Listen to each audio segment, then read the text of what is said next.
Hello friends, क्या आपके upline ने काम छोड़ दिया है और आपको वर्क करने में प्रॉब्लम आ रही है, कोई गाइडेंस नहीं मिल रही है, आप अपलाइन चेंज करना चाहते हैं, आपको कोई वर्किंग सिस्टम समझ में नहीं आ रहा है, आप वर्किंग सिस्टम में से अपने आप को ग्रो नहीं कर पा रहे हैं। तो अगर आप अपना अपलाइन चेंज करना चाहते हैं, आप रीस्पॉन्सरिंग करना चाहते हैं, तो आप बिल्कुल सही वीडियो पर आए हैं। आज मैं आपको इन्हीं सब क्वेरीज़ का आंसर देने वाली हूँ। तो चैनल पर पहली बार आए हैं तो इसे सब्सक्राइब कर लीजिए और बेल आइकन को भी प्रेस कर लीजिए ताकि आने वाली वीडियोस की नोटिफिकेशन आपको मिलती रहे। और मैं फॉरएवर रिलेटेड वीडियोस आपके लिए लाती रहती हूँ ताकि आपको इन्फॉर्मेशन मिलती रहे कि फॉरएवर की पॉलिसीज़ और फॉरएवर प्रोडक्ट्स और फॉरएवर कंपनी के बारे में कोई इन्फॉर्मेशन मिलती रहे। तो इसलिए बेल आइकन को ज़रूर प्रेस कर लीजिएगा। हेलो फ्रेंड्स, मैं हूँ आपकी फ्रेंड ज्योति और आप सभी का स्वागत है मेरे चैनल पर। तो आज हम बात करेंगे कि रीस्पॉन्सरिंग आप किस तरह से कर सकते हैं। अगर आपके अपलाइन ने वर्क छोड़ दिया है, आपको ज्वाइन कराने के बाद में आपके अपलाइन वर्क नहीं कर रहे हैं या आपको प्रॉपर गाइडेंस नहीं मिल रही है, आपको वर्किंग सिस्टम से कोई प्रॉब्लम है, मतलब आप जो वर्किंग सिस्टम जिसके साथ में आपने ज्वाइन किया है, जो वर्किंग सिस्टम है वो आप एक्सेप्ट नहीं कर पा रहे हैं, उस तरीके से आप काम नहीं कर पा रहे हैं। आप फॉरएवर में काम तो करना चाह रहे हैं लेकिन आपको सही प्रॉपर गाइडेंस नहीं मिल रही है या आप उस वर्किंग सिस्टम को नहीं समझ पा रहे हैं और आप रीस्पॉन्सर करना चाहते हैं।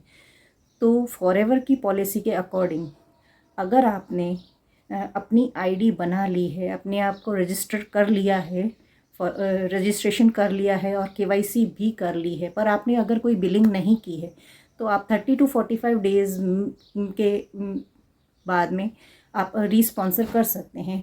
30 to 45 डेज़ में आपकी आईडी टर्मिनेट हो जाती है कंपनी से, क्योंकि आप कोई बिलिंग नहीं की है तो कंपनी आपकी आईडी डिलीट कर देती है, टर्मिनेट कर देती है। उसके बाद आप रीस्पॉन्सरिंग कर सकते हैं।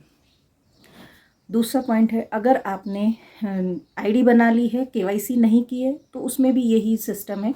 बिलिंग अगर आपने नहीं की है तो आप 30 to 45 डेज़ के अंदर कर सकते हैं। दूसरा है कि अगर आपने आईडी बना ली है, केवाईसी भी कर लिया और बिलिंग कर ली है, मान लीजिए आपने 1000, 2000 या 5000 तक की भी बिलिंग कर ली है, आप प्रेफर्ड कस्टमर पर ही लेवल पर ही हैं और आपने अपनी बिलिंग कर ली है आईडी पर, तो आपको 6 मंथ्स का वेट करना पड़ेगा अपने आईडी को रीस्पॉन्सर करने के लिए।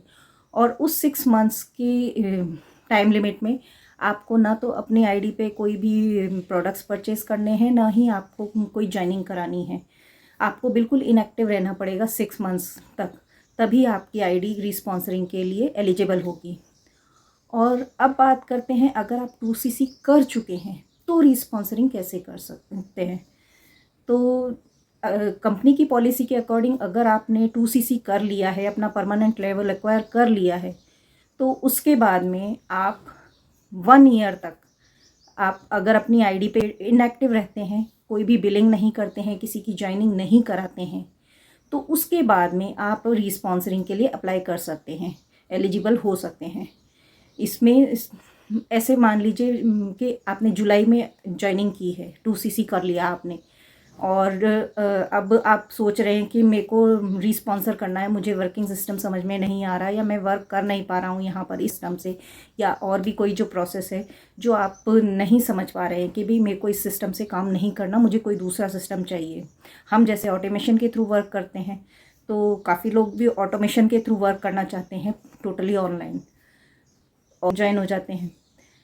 तो यही चीज़ है, अगर आप जैसे मान लीजिए जुलाई में आपने ज्वाइनिंग की है, आपने 2CC कर लिया है अपना, तो अब नेक्स्ट जुलाई मतलब आप जून 2024 तक 25 तक अगर आप इनएक्टिव रहते हैं अपनी आईडी पे, ना तो आप कोई बिलिंग करते हैं, ना ही कोई आप उसमें कोई किसी की ज्वाइनिंग कराते हैं और उनकी बिलिंग करवाते हैं, तो आप टोटली इनएक्टिव अगर 1 ईयर तक इनएक्टिव रहते हैं तो आपकी आईडी रीस्पॉन्सरिंग के लिए एलिजिबल हो जाती है।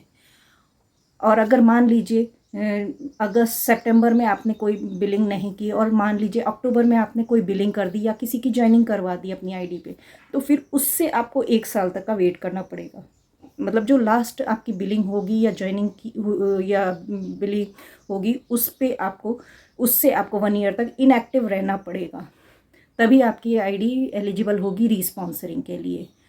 और अगर आप किसी की जॉइनिंग वगैरह करा देते हैं तो वो रीस्पॉन्सरिंग के लिए नहीं आप एलिजिबल हो पाते हैं। 1 ईयर तक आपको टोटली इनएक्टिव रहना पड़ेगा।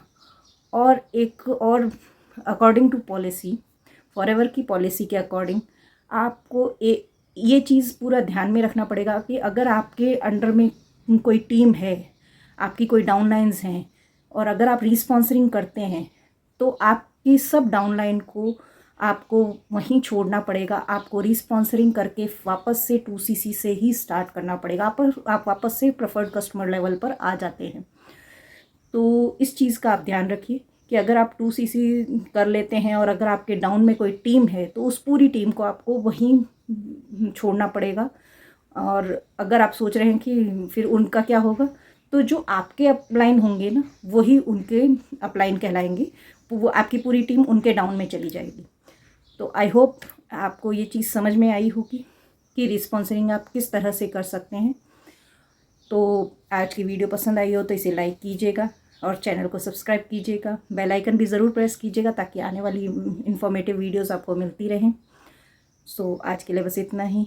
और अगर आप हमारे वर्किंग सिस्टम के बारे में और ज़्यादा जानकारी लेना चाहते हैं, ऑटोमेशन सिस्टम को समझना चाहते हैं, तो डिस्क्रिप्शन में हमारा फर्स्ट लिंक है फ्री गिफ्ट के नाम से, आप उसे देख सकते हैं, चेक कर सकते हैं। और ज़्यादा जानकारी के लिए दिए गए व्हाट्सअप नंबर पर मुझसे कनेक्ट कर सकते हैं। आप मेरे साथ ज्वाइन करना चाहते हैं तो भी मुझसे व्हाट्सअप पर कनेक्ट कर सकते हैं, या आपको डिस्क्रिप्शन में फ्री ज्वाइनिंग लिंक मिल जाएगा, आप उसके साथ भी कनेक्ट, उसमें जाके आप अपने आप को रजिस्टर कर सकते हैं। रजिस्ट्रेशन बिल्कुल फ्री होता है फॉरएवर में।